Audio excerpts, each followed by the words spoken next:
Brown Girl Banter. We're back. I'm Dr. Lucretia Dangerfield. And I'm Dr. Patience.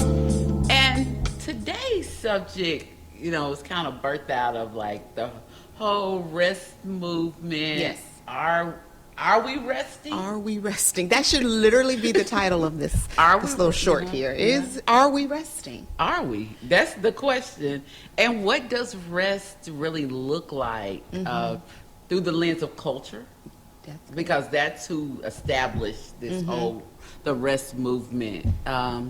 Or like, is it more personal? And how do we look at it from that standpoint? Like when you're defining rest, how are you teasing it? Yes, that's important.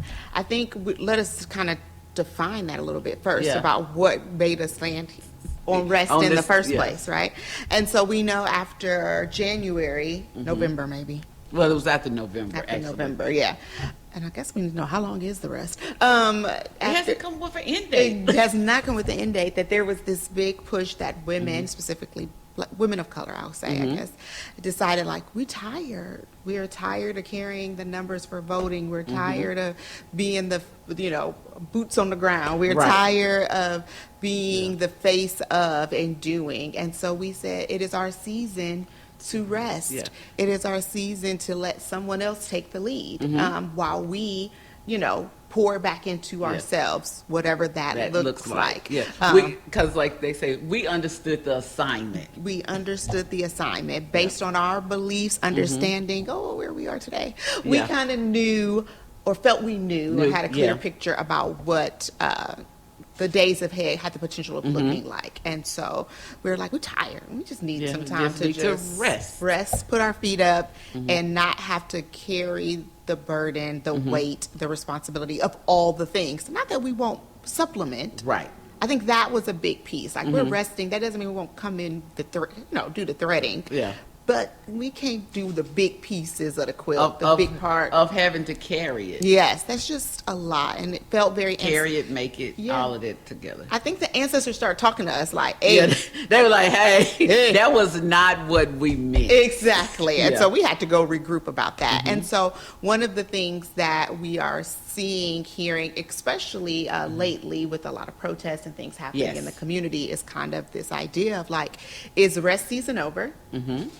Wait, did you rest? Like, wait a minute, hold on, is it over? Did I even start the process? Let me think about that.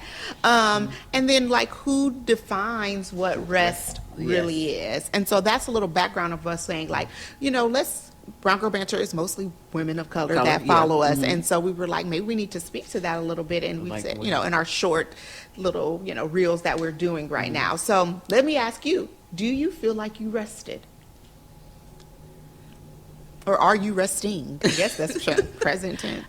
I can say I am more conscious of what rest looks like. And that means, for me, it meant pulling back from some things that I may have been doing, obligating myself to, and then also caring about. That, like, for me, it became to like, you know what? I'm not going to put as much energy into to certain things or certain, like, standing behind certain people, because I'm like, it is time to take that rest of, let's settle back in, get back in touch with my own nervous system. And like you said, the ancestors was like, girl, chill, you still have work to do, but it's going to look different. And I think that's what brought me back into a place of where I am now with the whole integration of things.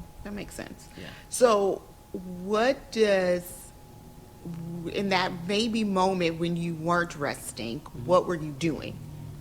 Too much. I get that. Too much. And feeling like, not feeling like I needed to say, but needed to be involved. Needed to be involved more in different things, even if it was not in alignment or in tune with myself. That makes sense. Yeah. Because I feel like after, let's say November, even probably before November, I'm not even gonna lie about that, I do believe that there was this pressure I was feeling to do all the things. Like it was my responsibility as a professional clinician in the Yes. mental health field. It was my responsibility as a mother of little black children. It was my responsibility of a wife with a black male husband. Like it was my responsibility as a Christian, like Yes. to do and be and do all of these things and be pulled in all of these directions, just like, and kept trying to deceive myself, y'all, with, it's a season, it's just a season, it's just a season. I'm like, when is these seasons going to end? It's not overlapping and blending. Yes, it just kept going. And I agree that I think it had to start internally before it could start outwardly. Yes. Of like, what am I going to do to draw my, back into myself? Because it is, you're doing a lot of pouring and you're not getting a lot in, and you're feeling very tired. I mean, physical symptoms start, right? You're tired all the time, more irritable, eating stuff I shouldn't have been. It was just all of those things where I had to I have to do a body scan and kind of really address what is going on with me internally. Yeah. And it was like, it's like a bunch of open tabs. Mm-hmm.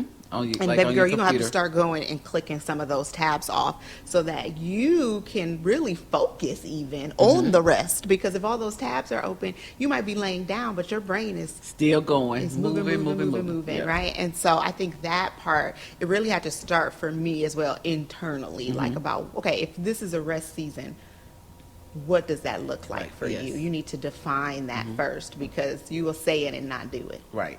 So that was important. Do you believe that people around, from what you're seeing, right, or what you're hearing, but clients, students, anything, friends, have people been resting to you? Yes. Okay. I've like some of my family members that I know that were out there doing a lot. They have stepped back and actually doing almost like what you're saying, that whole internal work and being able to, and it comes to a place of acceptance and being like, okay, how can I be more effective within the work that I do and within my community? Very intentional. And because even the whole Target thing. Yes. I have one cousin, she talked about, she said, having to give up Target was, she said, that was something. She said, because part of that was her self-care. Yes. She said it wasn't that, she said it wasn't that she would go shop all the time. She said, sometimes I would just go. She said, me and my son, we would go. She said, I would go in there just to smell the candles. She said that was it was my place. Yeah, and she's saying having to make a conscious effort to not support. She said, I had to find something else to do. It's very true. Yeah. I'm with her. Yeah. And then listening to my clients talk about, how they have shifted their lifespan, reading more books, getting more to a point of self-awareness, and like I said, doing more community work within our community. Yes, I agree with that. I think the part to this book, I have not read it, but oh my goodness, I feel like everybody I know around me has read it and I am failing. Let Them. Have you heard about Let Them? Yes, I have. Okay. Everybody is telling me that Let Them, I need to get my head into Let Them, because that part of that has helped with the rest. Yes. Because when you let them, you remove ownership of trying to fix, manage, and control all the things. Yes. And so my sister's reading it right now. Shout out Deidre, I see you, girl. I'm just reading it. A lot of my clients are reading it. Yes. And they are saying that has been eye-opening for them about how much they try to control even how people think or feel. Yes, the outcome. And I've read it. Okay. And I tell you, probably one of the eye-openers to me as I was reading, when she was telling a story about being on a plane, and she said this man, he was coughing. She said, and I was like, and she was traveling to do some speaking, and she was like, he need to stop, because if I get sick, blah, blah, blah. She done went on this whole rant in her brain, where she almost was going to call the airline stewardess to say, he need to move, and all this. She said, and finally it was like, okay, what do I really have control over in this moment? So she said she told herself, she said, I can wrap my head with my scarf, Mm-hmm. put on my headphones so I can do the work that I need to do, and let him cough as much as he wants to. Mm-hmm. She said, it took so much pressure off of me. And I'm like, oh. Mm-hmm. Control the controllables. Yeah. But we struggle as human beings with that. Yes. But I think that was the purpose of the season of the rest, was to say, hey, Yeah. you don't have to try to control all the things, but what's in your circle that you have keep control control of? over. Like you Yeah. said, is it your community? What can you be doing in your community? Mm-hmm. Is it your house? Is it you? Is Yes. it like, what are the things that you have?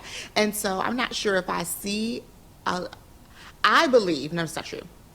I do believe people have, definitely Black women that I come in contact Mm-hmm. with, have decided on a maybe macro thing to take Yeah. rest. I Mhm. would say that. Yes. Like, they're kind of like, not. That's not what me. What's the thing we were just talking about? Oh, we learned the world on fire. We learned a new line dances. Dances. You know, like Yes. I feel like that has been the thing. None of which I know. That's okay. I'm going to learn those line dances.